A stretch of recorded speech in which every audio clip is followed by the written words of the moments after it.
So I was able to use the mental health first aid training a second time.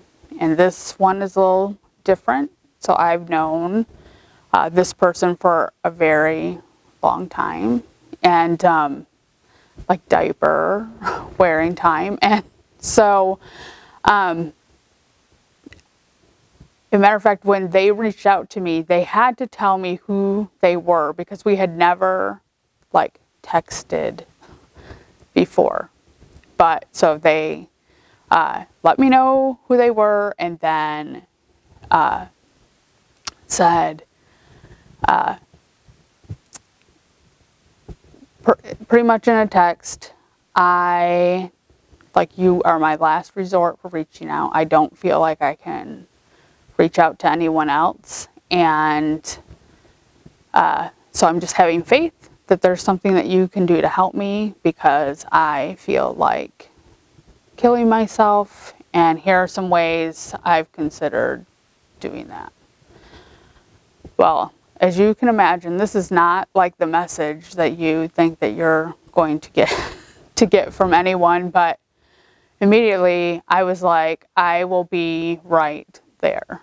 Like they live very close, within 5 minutes. I knew I could get there quickly, and if they knew I was coming, that it would be fine for the 5 minutes. And so I was able to come, and so I showed up, and they just collapsed right into my arms and just was not doing well, clearly at all. And so I said, do you want to go on a walk?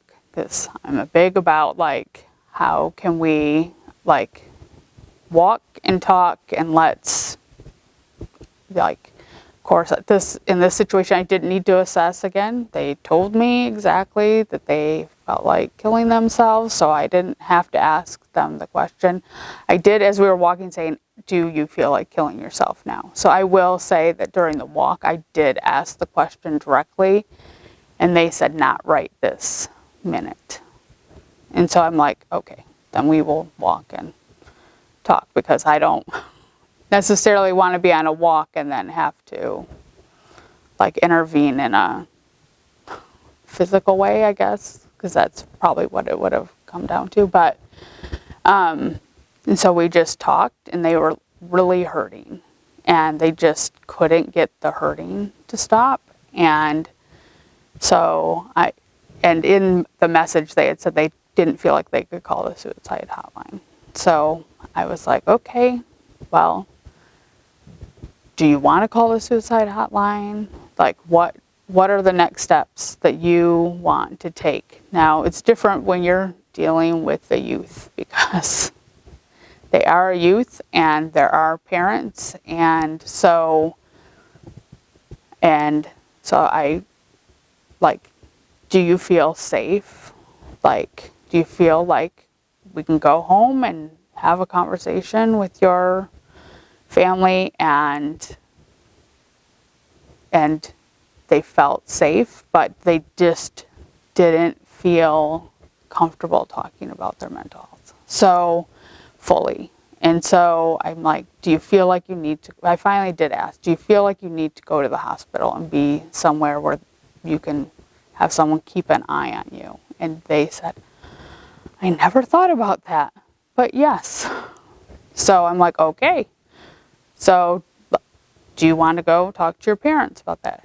And they didn't want to. So they had asked me if I would go and talk to the parents about going to the hospital. And so I made sure when we got back to their home that they were with a sibling, and made sure the sibling knew they do not leave your side. They stay here with you.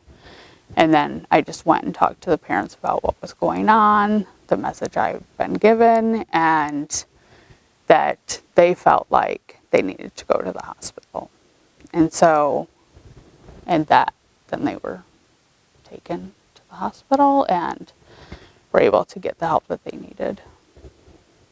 So just taking care of yourself after helping with these episodes is really more important than you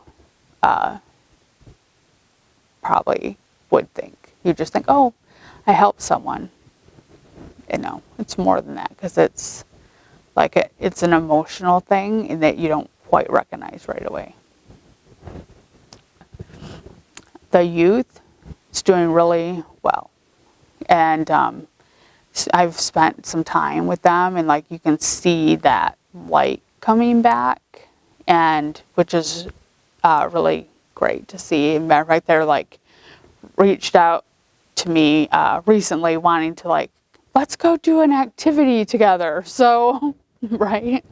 So you're like, oh, this is very different, right, than the like what had become the normal. So like being able to see like them like coming out of some darkness, even though the darkness is going to be there on occasion, but being able to like actually visibly see where there's light too it's good.